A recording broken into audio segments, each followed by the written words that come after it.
Olá, aqui é o professor Rodrigo de História.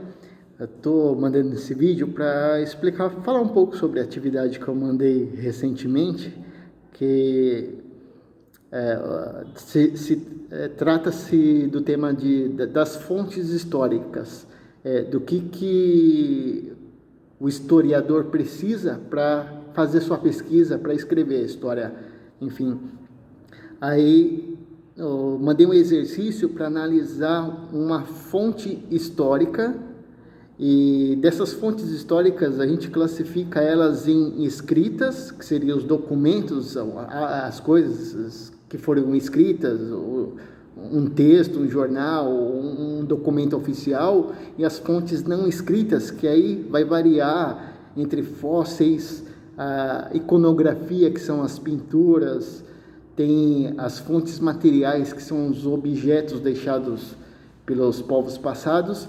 E aí eu deixei esse quadro da Mona Lisa para a gente analisar ele, como historiador analisaria.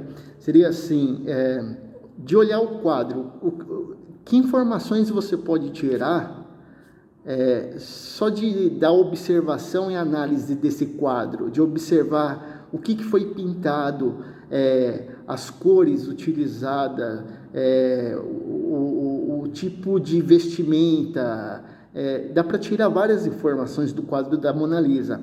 Se vocês forem fazer uma pesquisa simples na internet, vai aparecer o tipo de tinta que o Leonardo da Vinci usou para pintar a Mona Lisa, o tamanho do quadro, que esse quadro a gente pensa assim, de ver na imagem, sempre que a gente vê a Mona Lisa, a gente imagina um quadro muito grande. Na verdade, ele é um quadro bem pequeno.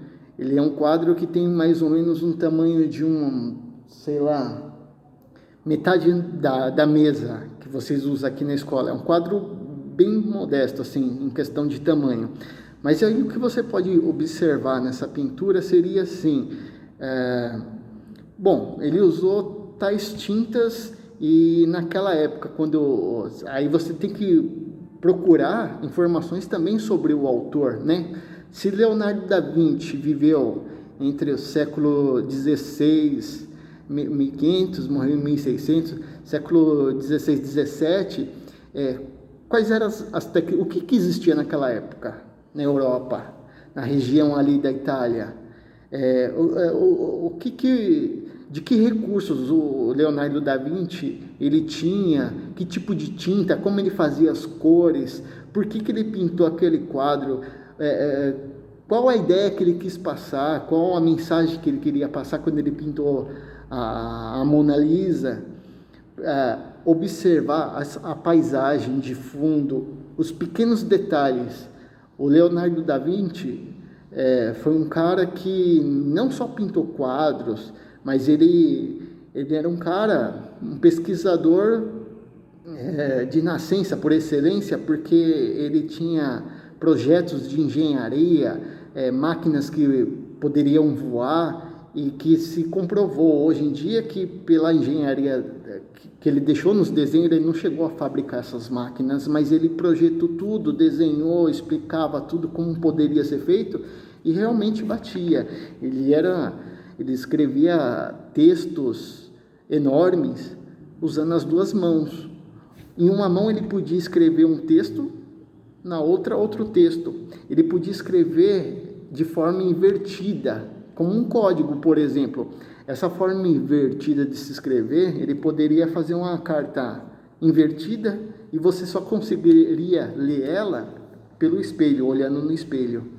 E ele fazia isso de cabeça. Então ele é considerado um gênio. Ele desenhista, pintor, escritor, filósofo, engenheiro, um cientista completo em quase todas as áreas. Então, nesse sentido de análise da pintura.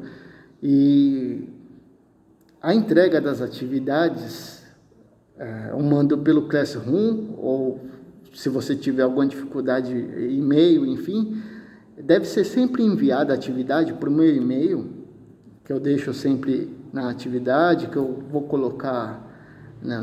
Coloco nos grupos, sempre que eu aviso, eu coloco o meu e-mail, porque pelo e-mail é mais fácil de eu responder o seu e-mail, fazer um feedback, conversar com você, tirar dúvidas.